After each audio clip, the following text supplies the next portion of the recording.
questioning conflict. Full disclaimer before I start talking about my opinions and beliefs. This entire video is 100% my opinion, and I can't talk for my religion, I can't talk for my family, I can't talk for my people, I can't talk for anyone. I can only hope that it does not perpetuate any false information and that it, at the very least, nudges the world in the right direction. I feel like the people who make the decision to go to war are always people in power and people who either don't understand the pain that they're causing by making this war happen, or they do understand and they either don't care or they think that the pain is worth it. The people who make the decision to go to war, the people who sign the papers and, send off all the soldiers, how much are they actually losing? To them, is this war just numbers on a piece of paper? And I understand they're not soldiers. I intellectually realize that this is not their job to risk their lives and go to war. But I also know that in many countries, the people who actually act as soldiers because they don't have any other options, they're from poor economic backgrounds, they are in that because of the benefits that the military gives them. And in many wars throughout history, and there are a lot of stupid reasons why people go to war, but in many of the wars throughout history,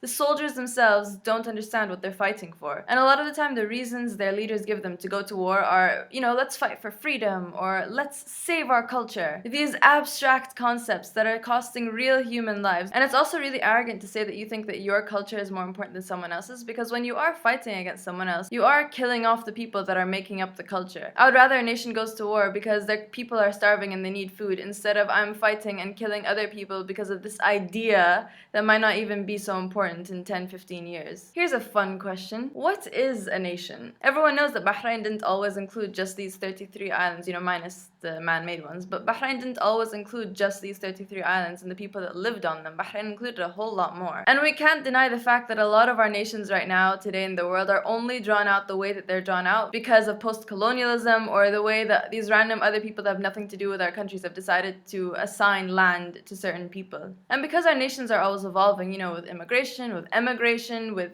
people deciding to live here, people deciding not to live here, people who hold the Bahraini passport but don't live in Bahrain, people who were born here but have never lived here, people who have grown up outside of Bahrain, all of these different variations of different degrees of Bahraini. What is it that is a true Bahraini? There's no such thing as a true Bahraini, is there? That doesn't exist. Or if historically Bahrain has always been a point of trading, a very critical point in trading routes. If because historically Bahrain was always that, are we basically just a melting pot? Are we anything and everything? I think it's important to distinguish national identity and cultural identity, because two people from the same nation, they can hold the same passport, but they could have very different experiences in the world. Like the easiest example would be if you were from India, there's a lot of Indians, or if you're from China, there are a lot of Chinese people. Is the only connection between me and this other person the fact that we hold the same passport? Can we even communicate? Do we speak the same languages? Like, all these questions come into that. We can't ignore the fact that sectarianism exists in Bahrain. It is definitely a man-made concept. It is not natural, but it does affect the way we live our lives and the experiences that we have in the world today. So we have to talk about it. Personally, I like the fact that Bahrain has so many subcultures. I think it's beautiful. I think it's great. I feel like that is truly what it is to be Bahraini, because we have always been a trading port, and the people who decided to stay here just happen to like it here. But the problem is that I know that there are some people who don't agree with me on that point. I've never explicitly experienced discrimination based on who I am, but I have had a weird situation before. Someone asked me where I was from, and in Bahrain, if someone asks you where you're from, they don't mean like, are you from Bahrain? They mean like, where in Bahrain are you from? So I said, I'm from Manama. The person turns around and goes, where? Or, yahi, I'm not sure, I don't remember. Accuracy is important. But I was really taken aback. Like, I still can't believe it happened, like, in real life. This was someone, a grown human being has said this to me, to my face.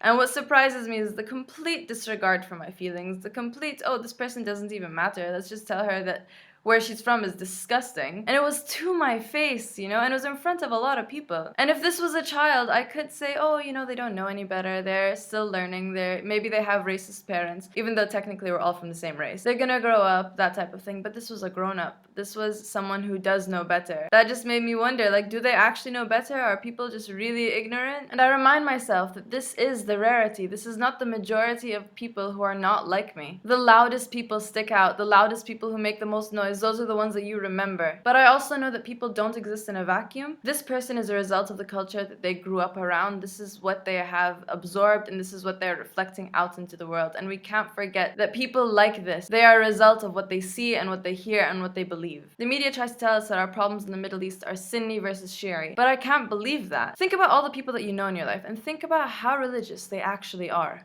Is it really Sunni versus Shia? Or do they put these labels just because Sunni people are from a certain area and Shia people are from a certain area? Or is this all just perpetuated by people who have ulterior motives to keep the hate going? And I feel like if you were more religious, you tried to be more tolerant. And there are definitely people who truly believe in the hate that is perpetuated, and they do genuinely feel that hate. And I have no statistics to back me up, but I genuinely believe that these people are the minority. These are the people that are the loudest. These are the people who are actually perpetuating the hate. Either it's being consciously or unconsciously. It is really easy to hate a label. It is almost impossible to hate an individual. World peace starts with me, with you, with us.